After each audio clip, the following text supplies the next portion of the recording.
Welcome to the Science of Success. Introducing your host, Matt Bodnar. Welcome to the Science of Success, the #1 evidence-based growth podcast on the internet with more than 5 million downloads and listeners in over 100 countries. In this business-focused episode of the Science of Success, we share how to recruit extraordinary talent and build a remarkable culture for your business with our guest, Dee Ann Turner. Are you a fan of the show and have you been enjoying the content that we put together for you? If you have, I would love it if you signed up for our email list. We have some amazing content on there along with a really great free course that we put a ton of time into called How to Create Time for What Matters Most in Your Life. If that sounds exciting and interesting and you want a bunch of other free goodies and giveaways along with that, just go to successpodcast.com. You can sign up right on the homepage. That's successpodcast.com. Or if you're on your phone right now, all you have to do is text the word SMARTER, that's SMARTER, to the number 44222.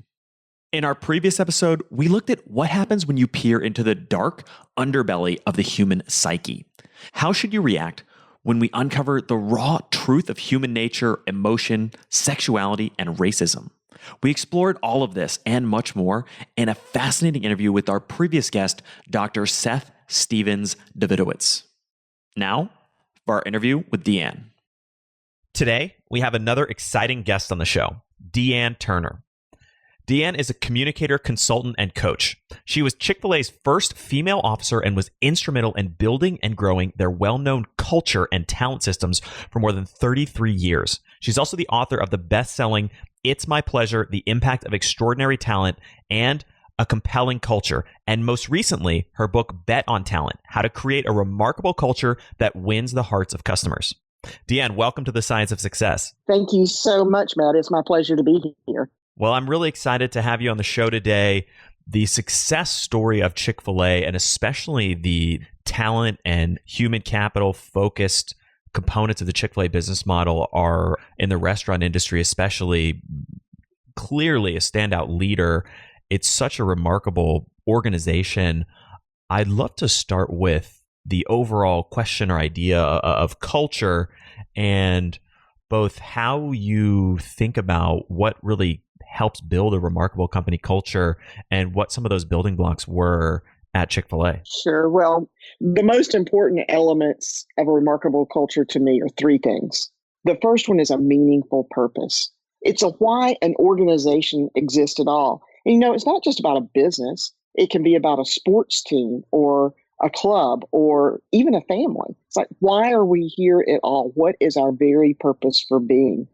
I learned this really from Truett Cathy, the founder of Chick-fil-A. When he started his business in 1946, he didn't have a written purpose, but there was no doubt that his focus was on impacting the lives of others just by his actions. And you can go back and look at the history of the things that he did for other people using his small little tiny business in Hapeville, Georgia as a platform and opportunity to do those things for people. He said, hey, I'm not in the restaurant business, I'm in the people business. And he carried that forward through the history of the organization to starting Chick-fil-A in 1967 with its first restaurant. And then he got to 1982. And for those people who are around in 1982, there was a major recession at that time. And for the first time ever, going from 46 to 82, Truett had never experienced a slump in sales, but he had one that year. Chick-fil-A had a slump in sales. And on top of that, he had built a brand new corporate headquarters south of Atlanta.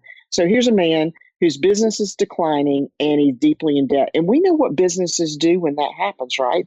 They tend to cut their budgets and they might lay people off. They might have, if they're forward thinking enough, they might have a contest, how can we get people to sell more? But he was faced with those challenges. So he took his executive committee off to a 3-day retreat. And the first half day, they talked about budget cutting and all of what that would mean and what they needed to do. But right in the middle of that first day, one of those executives asked a very poignant question. He said, why are we here at all? And for the next 2.5 days, Chick-fil-A spent that time talking about the answer to that question. Well, after the retreat, they came back and they presented the answer to the staff. as their corporate purpose, which is this: to glorify God by being a faithful steward of all that's entrusted to us and a positive influence on all who come in contact with Chick-fil-A. And so with that purpose in mind, and the staff, by the way, they loved it. And so they carved it in bronze, stuck it on a slab of granite, and put it at the front door because they wanted everybody who came to work each day to understand that they truly weren't in the chicken business or the restaurant business. They were in the people business. And this was the purpose and the reason for being of why they do their work. And so a purpose isn't very meaningful if it doesn't have actionable results. And this was pretty incredible. Once Chick-fil-A decided their purpose, that was in 1982. Well, it's 2019 and Chick-fil-A's never had another slump in sales since then. On top of that, they became debt-free in 2012. And the thing that I loved and enjoyed about being a leader in the HR talent space at Chick-fil-A was that over the last 30 years or so, Chick-fil-A's enjoyed a 95% retention rate of their staff and a 95% retention rate of franchisees. And those franchisees have one of the absolute lowest turnover rates in the industry. So it really makes a difference, not only to know your purpose and to write it down, but when you continue to live it out and in every decision you make, it becomes a filter, then when that happens, it really helps to solidify that culture. Now, the second element of remarkable culture to me is a challenging mission, something that the entire team just rallies around to accomplish. I have lots of stories of different organizations with challenging missions, but when I think of a challenging mission, I think of a group of people that are all rowing in the same direction, if you can imagine, to achieve a really big goal. And then thirdly, what's important for a remarkable culture is demonstrated core values. These are the beliefs that an organization and their leadership hold most dear and decide that they're going to be the behaviors that really exhibit the corporate purpose. And they adopt those. And most importantly, this is really important because a lot of organizations go to so much trouble to establish a list of core values, and they brand them and they post them on walls and they stencil them into the walls and they put them all over the place and on the website, but they don't demonstrate them. And unless core values are demonstrated beginning at the very top and throughout the organization, then they don't really mean a whole lot. So for me, what I have found is not only in my experience with Chick-fil-A, I certainly learned a lot of that from Truett in my experience there, but also working with other organizations and again, sports teams and churches and nonprofits and, all kinds of organizations. When they take these three elements and they really integrate it into their organization, that's what helps them create a remarkable culture. There's a number of things that I want to explore more deeply. Let's start back with purpose. How does a company or any organization go about finding their purpose? I think that you have to ask a lot of why questions. And now, it just so happened, the example I gave you with Chick-fil-A, they went off a retreat and they figured out their purpose in 3 days. And a lot of organizations, they want so quickly to check the box. Let's bring in the consultant, have them facilitate the meeting. And when we leave here, let's know our purpose, our mission, and our core values. Well, most really great organizations, it doesn't happen that way. You start by asking those why questions. Why are we here? Why do we exist? What do we want to be known for? What's bigger than ourselves? I could not have worked for an organization for 33 years if it was all about just selling chicken. It's a wonderful product, but not enough to motivate me. For me, it was about that purpose. It was understanding that the money that this organization made, that I helped them make, went to building schools all over the world, drilling wells for clean drinking water in remote parts of the world, feeding the hungry right here in this country. And I could go on and on and on, but that's what motivated me in that purpose. So first of all, you have to be very thoughtful about it. Secondly, you have to see if it sticks. So, are we really able to live this out and to revisit it again and again and again? And some of the stories I would tell you, Chick-fil-A as example, lots of other organizations living their purpose out.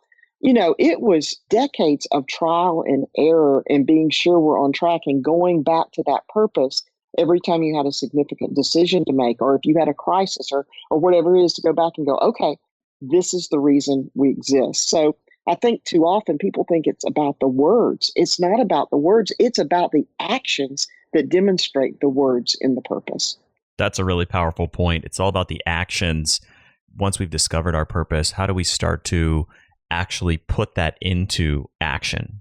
I really think that's where the core values come into play, because core values really demonstrate behaviors that back that up. So let's use Chick-fil-A as an example. And actually, all of this that I described in their remarkable culture, it developed over years and years. The purpose came first, the core values came next, and then the mission for this organization and their culture. And the core values were words that really was what Truett demonstrated in the business, which was excellence in product and service and experiences, loyalty to customers, loyalty to the employees, loyalty to the brand, integrity, always doing what you say you'll do, when you say you'll do it, how you say you'll do it. And then lastly, generosity. And Truett set the example of being generous with not just his treasure, but also with his time and talent as well. And so the values really reflected who he was as a person and began to integrate into the organization. Well, after Truett's passing in 2014, we looked at those values again and said, okay, so where you as an organization? The purpose doesn't change. Rarely would a purpose ever change for an organization in its lifetime. So that didn't change, but it's like, in this day, with these employees, with this leadership team, with this board of directors, with this CEO and president, who were both new at the time that Truett died, where are we now with our values? And so they described them. They're basically the same thing, but they're described a little differently. And they hit the nail on the head, which is we're here to serve, we're better together, we're purpose-driven, and we pursue what's next. So it was a nod to and all of those things were things that Truett was as well, but it was a nod to service and to teamwork and to our purpose and to pursuing innovation. And it fit where the organization was at that time. And so developing core values for the season that an organization in is really, really important.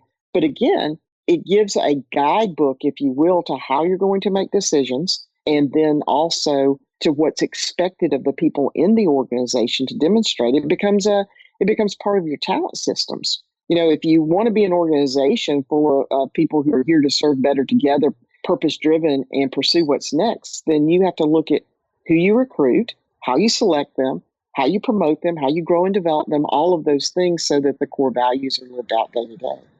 Why do you think so many people and organizations create these core values and platitudes and plaster them on the wall, and yet it doesn't actually seep into their culture? It doesn't actually create anything, and they end up being another generic, bland company. Well, I think it's because we start out with good ideals of what we'd love to be, but when things get stressful, when the market gets tight, when sales drop, when customers go away, when it's hard to find talent or we have too much talent, whatever all those stresses are, it's easy for us just to fall back in survival mode. And survival mode is how can we squeeze out the next dollar, or how can we get a warm body into a role that we need to fill quickly, rather than the thoughtfulness and care that needs to go into. If you're really serious about your culture, you have to nurture it every day. You have to be principle driven above all else. And if you're not, then it's just so much easier under stress to drop back into survival mode. And I think that's the difference between those generic brands and truly great organizations with remarkable cultures, is they're willing, no matter what the price, to stick with their principles and their culture and nourish it, rather than just slip back into rules and an environment where you're just trying to survive. That's really interesting insight, and touches on another concept that I thought was really interesting, which is this notion of the difference between a rule and a principle. Tell me more about that. Yeah, that was a big insight that I had between It's My Pleasure and Bet on Talent, was just really noticing that. And I came to notice it from a customer perspective. I would go places and I would have these amazing experiences. I think about Publix supermarkets. That would be one of the brands where, just great customer service experience. And then I would go other places and it would be horrible. And it became a thing with my husband and I. We'd walk into a place, we'd have an experience. It's like, now, was that a principles-driven organization or a rules-based, based on the experience that we had? And what a rules-based culture creates is a toxic culture. When people are just given a set of rules that they must comply to, and or else, be fired, and keep your head down, stay out of trouble, and just follow these rules, it creates a toxic culture. When people are given principles to abide by and the freedom to apply those principles, then they're much more likely to provide excellent customer service, create a remarkable culture for both the employees and the customers. So let me give you an example. I went to work right out of college for a brief time for an organization that's now defunct, which is because they have toxic culture, which is probably why they're not in business. But there was a rule for everything. If I was 30 seconds late from my 30-minute lunch break, I was docked my pay for those 30 seconds. And the rules range from all kinds of things, but possibly the most absurd was that every day after lunch, the boss, the owner of the company, took a nap. Now, I'm not talking about a power nap, 10 minutes like we talk about. I'm talking about full-fledged on snoring 2-hour nap. And he left really strict instructions that he wasn't to be disturbed under any circumstances whatsoever. And so here I am, a young 21-year-old. I filled in at the receptionist desk during lunch. And these suited men with earpieces in their ears walk into the office, and they come to the receptionist desk and they ask to see my boss. And my response is, I'm sorry, he's not available. Well, they pull out their badges and they said, let's make him available. And here I am, this 20-year-old that's so full of this rules-focused toxic culture that I am more concerned about waking up my snoring boss than I am obstructing federal armed agents at that point. And it's because of this rules-based culture that was just ground into me. And then, of course, I went to work for another family-owned business that was just the opposite. It was all about principles. And here's one of the ways they made that successful. They selected talent that could thrive with a set of principles. I remember early on in my career, and the president of the company constantly reminding me that we select people with good judgment. Well, you have to select people that has the judgment to know how to apply a principle. Otherwise, if you select people that are just used to performing under a stack of rules, then they can't thrive in an environment like that. And if you don't select people that are excited about our working environment with principles, then they'll quickly become frustrated with that. So that's a very important differentiation. Now, you have to have some rules. I mean, I was involved in restaurant business. You better believe strong food safety rules exist there. And you have to have a very strong line on some of those things. If you're an accountant, you're likely practicing generally accepted accounting practices. There are all kinds of rules that you have to have around security and safety and strong business practices. But when the rules overshadow the principles and people can't collaborate, all they do is follow the rules, they forget why they're there at all, which is to serve the customer. And so I think one of the great things that Chick-fil-A did was free up Chick-fil-A team members to go above and beyond customer expectations. And they did this through an initiative a number of years ago. What was happening, much like today, but back then there were other brands that were copying the Chick-fil-A signature product, the Chick-fil-A sandwich. And you might not know this, Matt, but actually Truett Cathy invented the chicken sandwich. It was the first. And so other people were trying to copy that product. Early on, there were just burgers and Chick-fil-A. There wasn't a lot of competition. So the question became, well, how will Chick-fil-A differentiate themselves? And so what they decided to do was to focus on the customer service experience in addition to excellent products. And the principle that came about was make second mile service second nature. And what that meant was, go beyond the first mile of just getting the order right and being friendly and serving in a timely manner and exceed the customer's expectations. Well, I won't go into all the details in the short time we have, and I actually write about a lot of it in Bet on Talent, but the team members started being freed up. The franchisees freed them up to apply this principle, and they started doing some pretty amazing things like for customers, like changing tires and jumping off dead batteries in the parking lot, to all kinds of ways to serve the customer. They had figured out how to go above and beyond. And quickly, that's really what Chick-fil-A became known for, not just a great chicken sandwich, but for this customer service that people could expect when they come there, and just to feel so appreciated and honored that they chose to spend their money there. You made a really interesting point a minute ago around hiring the right talent that can thrive with principles instead of rules. How much of the success of Chick-fil-A and more broadly, when you look at remarkable cultures, how much of that success is a result of the principles and the core values and so forth, and how much of it a result is of finding the right people? Well, actually, I think if you're going to win the hearts of customers, they're both equally as important. If you don't have a foundation of a remarkable culture with these kind of values and purpose and mission, then you're probably not able to attract the kind of talent that can execute that culture. Now, one thing you said is hire, and I'm really careful. And my belief is that we select talent, we don't hire people. When we hire people, we're just thinking about quantity. Do I have enough people to get in there and fill a shift? Do I have enough people to work in the dining room? Do I have enough people preparing food in the back? Do I have enough people out on the sales floor? But when we're thinking about selecting talent, we're thinking about, do I have people with the capabilities and the skills to do exactly what needs to be done? And that's just a little nuance that I think about the difference. But those things are equally as important. You're probably not going to attract extraordinary talent and keep them if you don't have a strong culture.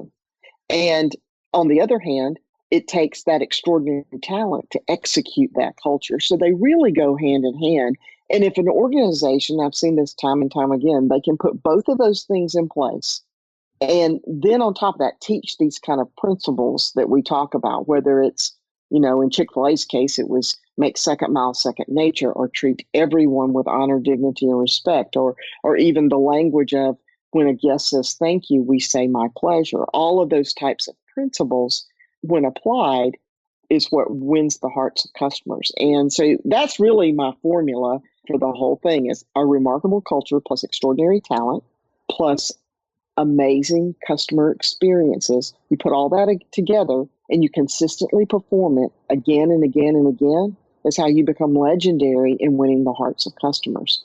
It sounds simple, but don't forget, it took me about 50,000 words and 50 years to make that happen for in Chick-fil-A's case, to become, the best in customer service in America. So it's not simple. It takes diligence, and anybody who's looking for the quick fix is probably not going to find or be able to accomplish that. Yeah, it's certainly not easy to implement that. The principles make a lot of sense. I want to dig into recruiting talent, but before we do, one last question. I may have asked a form of this already, but I really want to dig into it.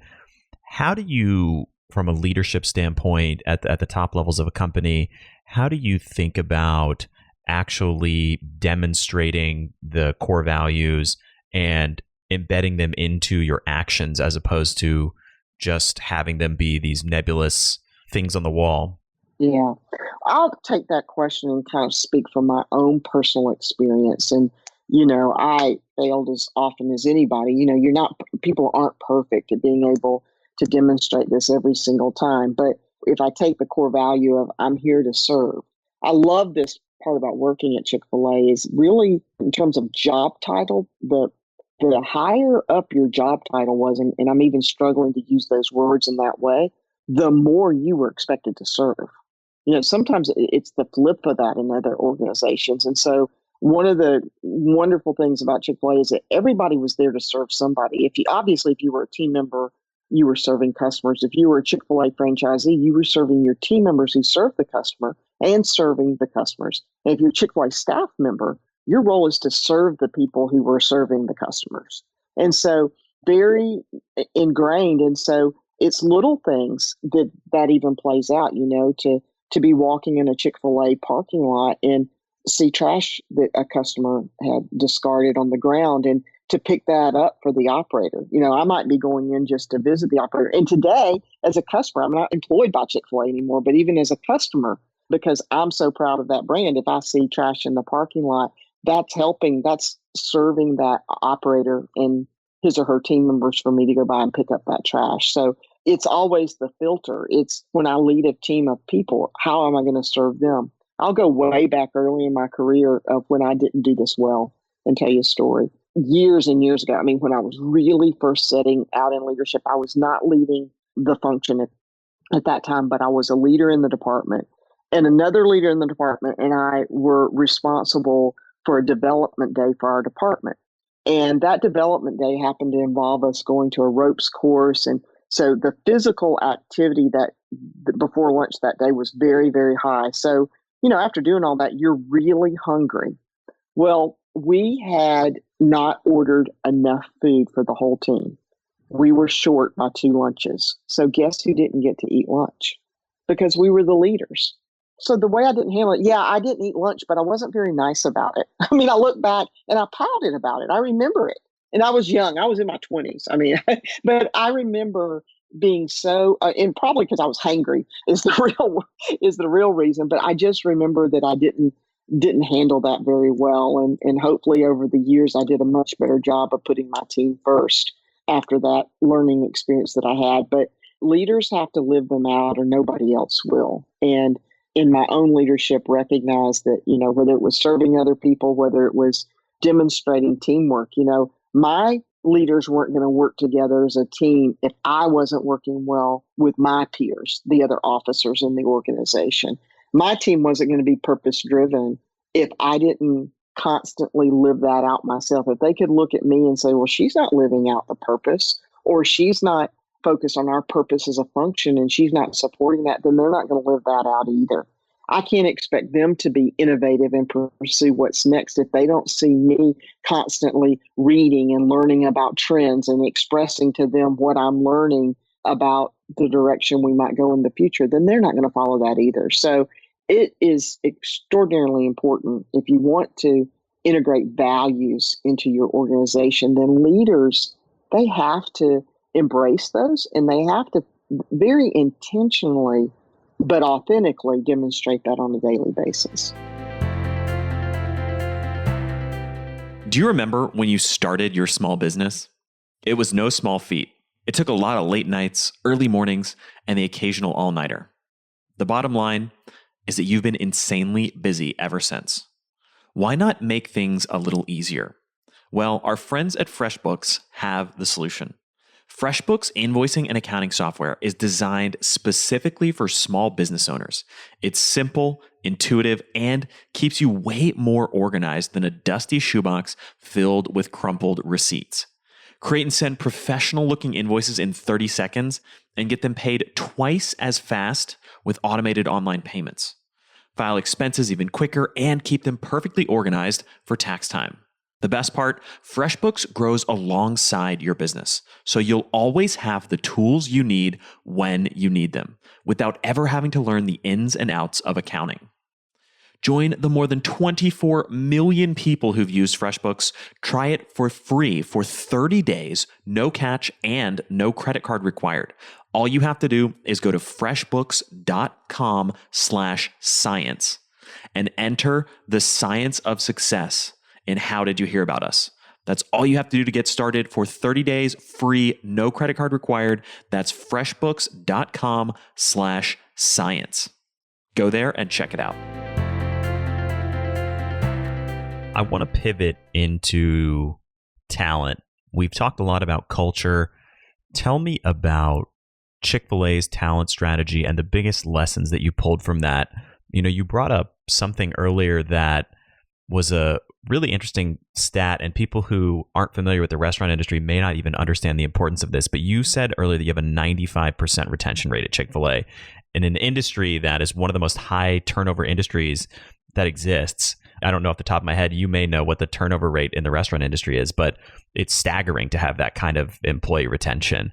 And Chick-fil-A is known in the restaurant space as being one of the most legendary experts for building talented people and having an incredibly talented organization. So I want to hear about the talent strategy and the talent lessons that you pulled from building that at Chick-fil-A for so many years. Sure. Well, and I will talk about more my viewpoint about this because, of course, I've been gone from Chick-fil-A for about 18 months. And then My last assignment at Chick-fil-A was leading sustainability. So it's been a number of years since I've actually, at least 5 years since I've touched the talent strategy at Chick-fil-A. But I'll tell you what I did for 3 decades there and what my focus was. First of all, my criteria for selecting talent is the same now as it was then, which is to focus on 3 C's: character first, then competency and chemistry. So let me explain. I was looking for candidates whose character matched that of the organization. Well, how do I do that? Well, we go back to, not to beat a dead horse, but back to the culture, that your culture is made up of the conglomeration of the character of all the individuals in the organization. So I'm looking for people, their individual purpose and values and mission don't necessarily directly align to the company, but they're within that sphere of they buy into, okay, yeah, I want to be in this case, I want to be a positive influence on others. I can be a good steward of time, talent, and treasure that's allocated to me. Yeah, I believe in these core values. I can support this mission, this goal you all are trying to achieve. That's how you align on character. Very important. So character that matches the organization. Secondly, competency. That's a no-brainer, but very specific about competency is competency that matches the role. And then for me, if I'm leading in an organization that you're trying to retain talent for the long term and grow from within, then I'm also looking for people who have the potential for jobs in the future, some of which haven't even been created yet. So I'm looking for more than just competency of the current role, but I'm looking long term. If I have competing candidates, which I most always did, I'm going to go with that candidate that not only fits the current role, but I can see what their potential is for the future. And then lastly, chemistry that matches the team. So what I'm looking for there is not that everybody thinks alike, but yet people can bring their differences and know how to influence others on the team to think differently. So that's that whole idea of teamwork. And in my case, it might be the team on which they're going to work. It might be, if it's franchisee, the market in which they're going to lead a restaurant, or it might be a consultant that's going to work with a group of operators. How does their chemistry match? And can they complement that whole team by what they bring to the table? So those were always the 3 criteria that I was looking for in candidates, as I went about selection there, and still what I advise my clients now. How do you think about finding a pool of potential candidates with an organization like Chick-fil-A? You have such a tremendous base of potential people to select from. It's easier to figure out the character and the competency and so forth that you're looking for. For someone who maybe doesn't have such a massive pool of candidates, what advice or strategies or recommendations would you have for them? I think it's still the same concept for people. So I actually go back to what I tell people. Let's just talk about this current situation we're in and have been for several years now. We're in a full employment economy. Great news for our economy, but really tough on employers. I know your listeners are primarily younger listeners, so I'll share this with you. Over the course of my career, I've seen this cycle happen 3 times, that we had this full employment economy. It was hard to get anybody at any level, but especially hourly employees that are working in retail and restaurants and just starting out. I will say it's been the worst that I've seen it in those 3 cycles. Now, unfortunately, eventually what will happen is the economy will change and the situation will change. Sometimes we're in the midst of it. All we can do is survive. We just have to do the best we can, employ the principles that we can, and do the best we can. But we need to be building for the future, because if I saw it 3 times in just a little over 3 decades, it's going to happen again. And when it happens, the organizations who are going to win over the talent and get the best candidates are the ones that used that season to grow, nurture, and strengthen their culture and their leadership to be a place where people want to come and work. And I've noticed this even in this time place. I was working with a client this year, and the work that they do is provide food service for primarily elementary schools. It may be K through 12, but I'm thinking it was just elementary schools. Basically, the school cafeteria workers. And that seems like that would be really hard in an economy like this to attract great talent. But this one of the leaders in this organization that had a district, she still had people, while other people couldn't find people, she had people waiting in line to work for her. And it was because of her reputation for the culture of what a great place it was to work and what a great person that she was to work for. And so that's what I encourage people to do in these times of difficulty. Now, and I've observed this too for years and years and years in Chick-fil-A operators. And by the way, I use the word operator and franchisee interchangeably, but those franchisees that are able to ride out a season like this where it's hard to find people, the ones who have invested in the culture of their business and continually invest in growing the talent and have created the reputation for doing so, even in a time like this, they still can find great talent because they have a long-term view of talent attraction. It doesn't change depending on the business cycles or the employment cycles. They're staying the course throughout every season of their business.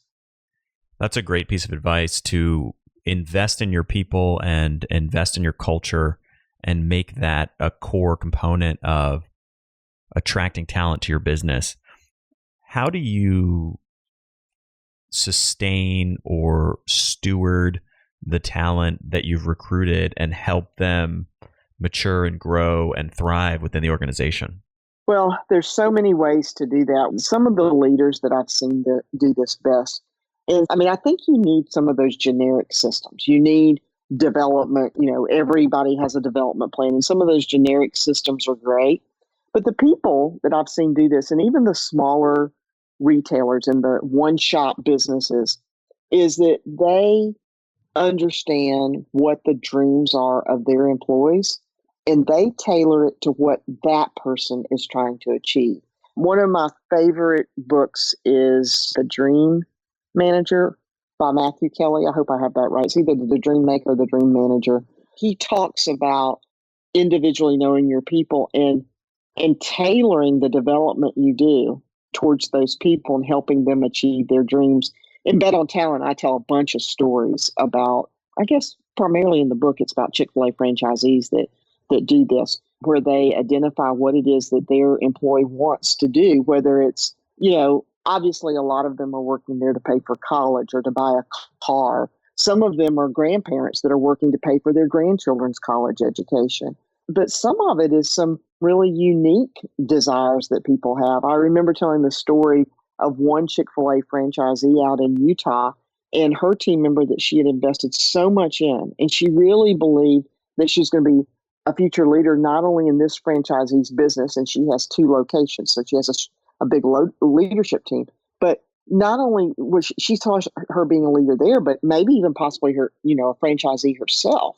And so she brings her to the home office in Atlanta, now called the Support Center, and she takes her through training. And on the way home, if I remember I'm telling the story correctly, the young woman really talks to her about a totally different dream that she has that has nothing to do with leading in her restaurant or any other restaurant, a totally different career path. And that operator is so invested in helping people make their dreams come true that she finds somebody that she can be an apprentice to. And now the young woman is very successful at doing what she always dreamed of doing.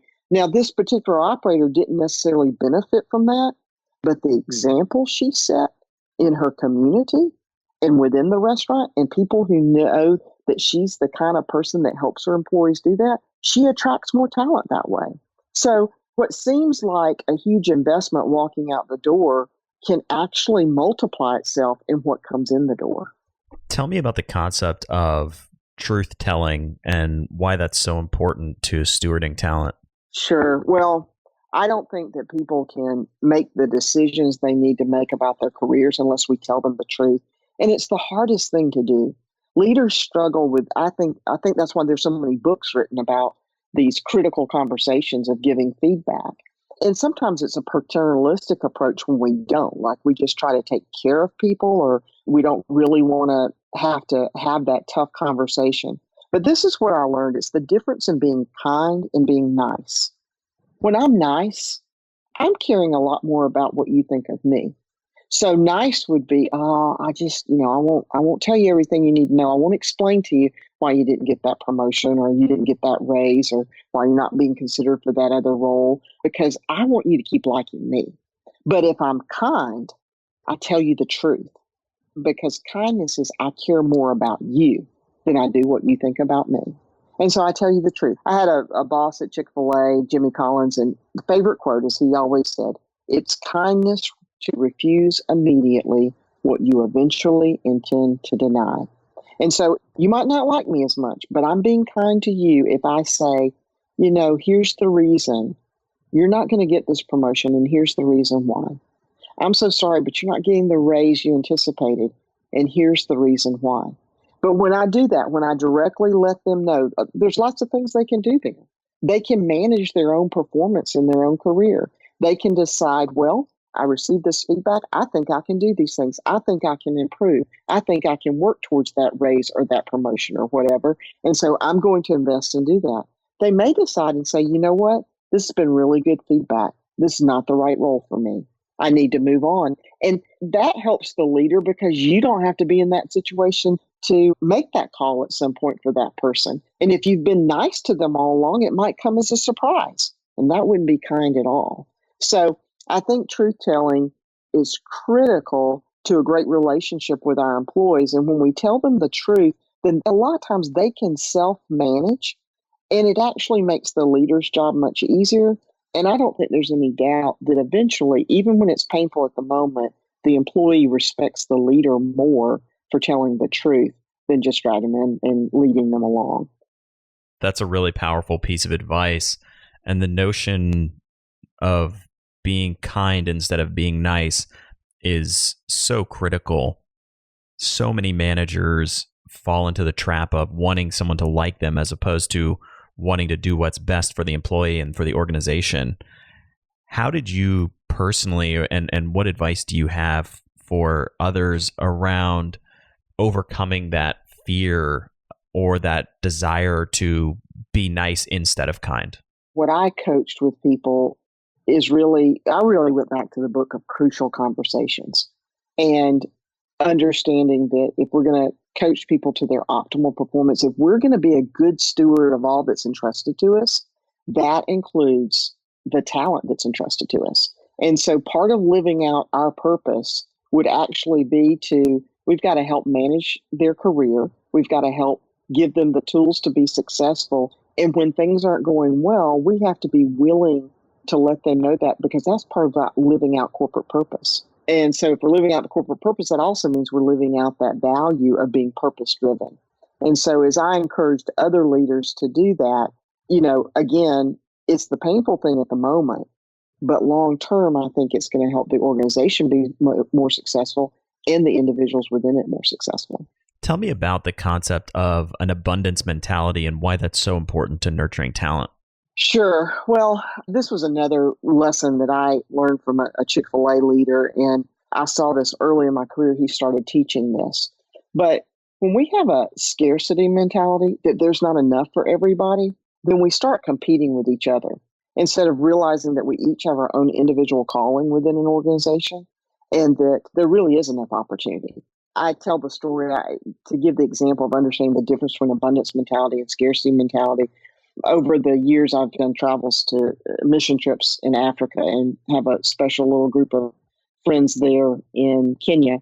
And when I would take things to them, no matter what it was, Hershey bars are perfect because they're already scored to share in those little pieces. And so if I took a candy bar and gave it to one child, he would look at all the different people around him and he would break that into pieces and share all of that. Because he didn't have this need he believed there would be more at some point, and he didn't have to hoard it all to himself. And here are people that don't really have anything that believe there'll be more.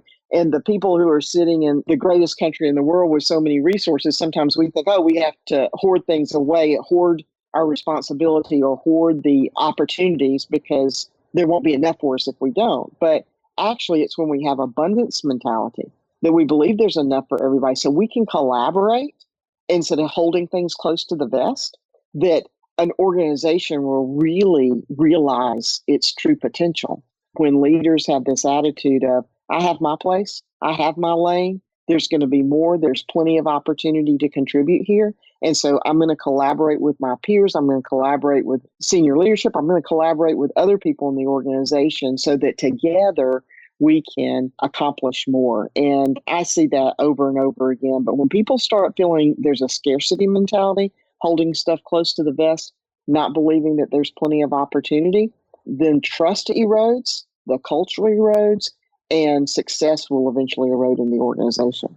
For listeners who have been listening to our conversation and want to concretely implement something that we've talked about today, what would be one action step that you would give them to start implementing these ideas into their lives?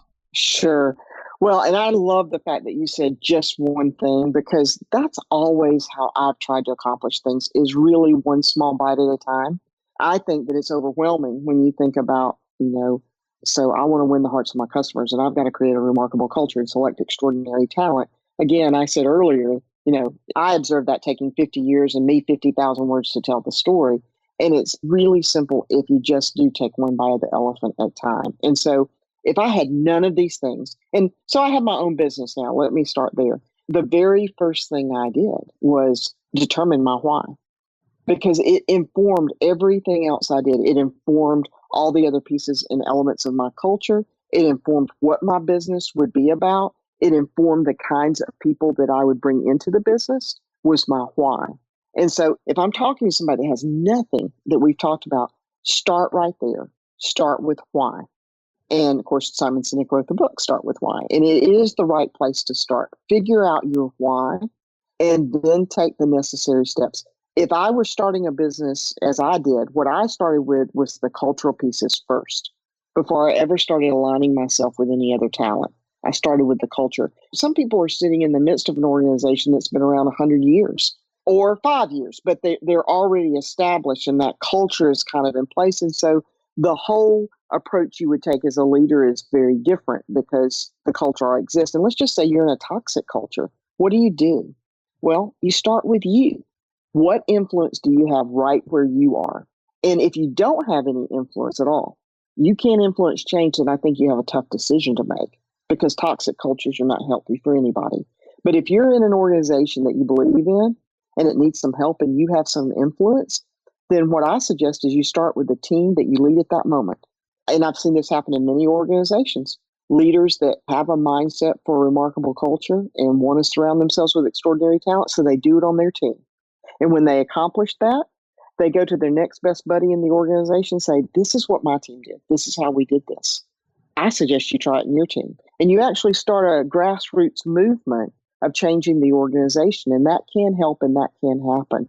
But if I'm starting out on my own today, and I'm always going to start with why, determine what those elements are that I want to do, make every decision about how I grow my business based on that culture. And then as I add talent, I'm bringing them into that culture. And then putting those two things together, I have much more satisfied customers. And for listeners who want to find you and your work online, what is the best place for them to do that? I love to hang out on LinkedIn, and I'm sure your young professionals do too. Great content there. So connect with me on LinkedIn. I have a Facebook author page that I also put a lot of content there. And I'm on Instagram. And in all those places, I'm at Dee Ann Turner, DeeAnn Turner. And my website is deeannturner.com. We can engage there. And then my new book that's coming out in the spring of 2021 is called How to Get a Job, Keep a Job, and Grow a Career. The title is not that, but that's the theme of it. And so I would love to interact with your listeners because they're in the group of people that this is the audience for this book. And so I'd love for them to interact with me as I write that book and look for some engagement and some opinions about those subjects. Well, Dee Ann, thank you so much for coming on the show, for sharing all this knowledge, some really great strategies for building a remarkable culture.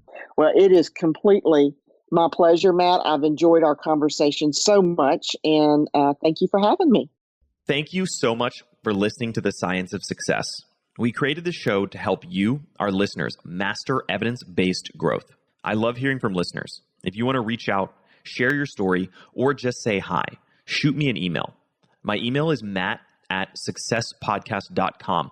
That's MATT at successpodcast.com. I'd love to hear from you, and I read and respond to every single listener email. I'm going to give you 3 reasons why you should sign up for our email list today by going to successpodcast.com, signing up right on the homepage. There's some incredible stuff that's only available to those on the email list, so be sure to sign up, including an exclusive curated weekly email from us called Mindset Monday, which is short, simple, filled with articles, stories, things that we found interesting and fascinating in the world of evidence-based growth in the last week. Next, you're getting an exclusive chance to shape the show, including voting on guests, submitting your own personal questions that we'll ask guests on air, and much more. Lastly, you're going to get a free guide we created based on listener demand, our most popular guide, which is called How to Organize and Remember Everything. You can get it completely for free, along with another surprise bonus guide by signing up and joining the email list today. Again, you can do that at successpodcast.com, sign up right at the homepage, or if you're on the go, just text the word SMARTER, SMARTER, to the number 44222.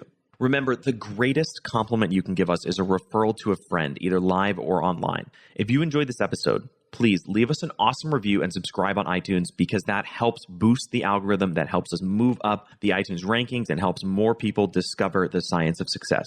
Don't forget, if you want to get all the incredible information we talk about in the show, links, transcripts, everything we discuss, and much more, be sure to check out our show notes. You can get those at successpodcast.com.